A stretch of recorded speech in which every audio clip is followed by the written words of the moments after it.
Bismillahirrahmanirrahim. Starting in the name of Almighty Allah, the most gracious and the most merciful. Honorable Principal, respected teachers, dear students, and my dear parents, Assalamu alaikum.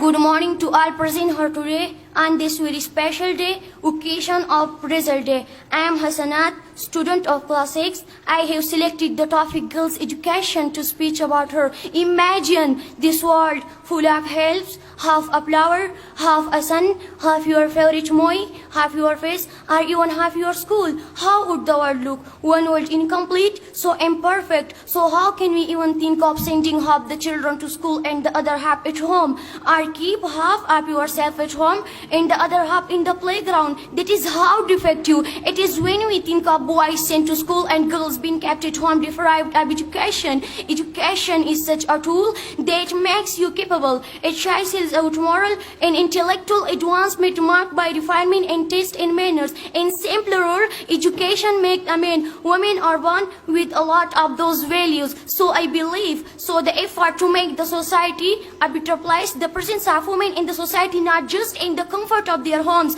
but as an active and equal participant in building up a community as a necessity. We want to see women at schools teaching our children. We want to see them nurses. We want to see them cleaning houses, or as cooks, maids, nannies, caretakers. But how about seeing them in the forefront as factory owners, business women, managers, astronauts, ministers, breadwinners of their families? How will they achieve?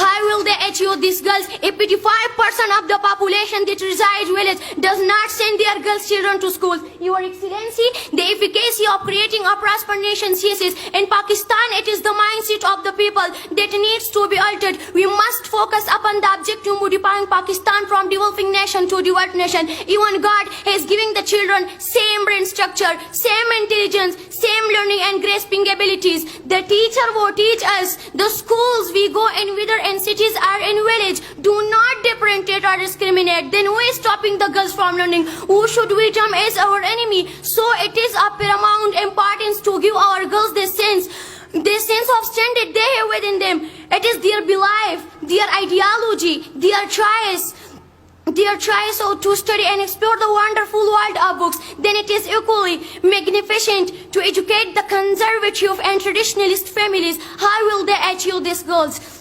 Educate them that their girl child has equal to right, go to schools if there is in their village. Your Excellency, so much is being done and so much more needs to be done. Educating the girl child is a journey that will lead us to a better community and efficient nation. In Michael Obama's where no country can truly nourish its trifles the potential of its women women it deprives itself of the contributions of health of its citizens. Best of luck.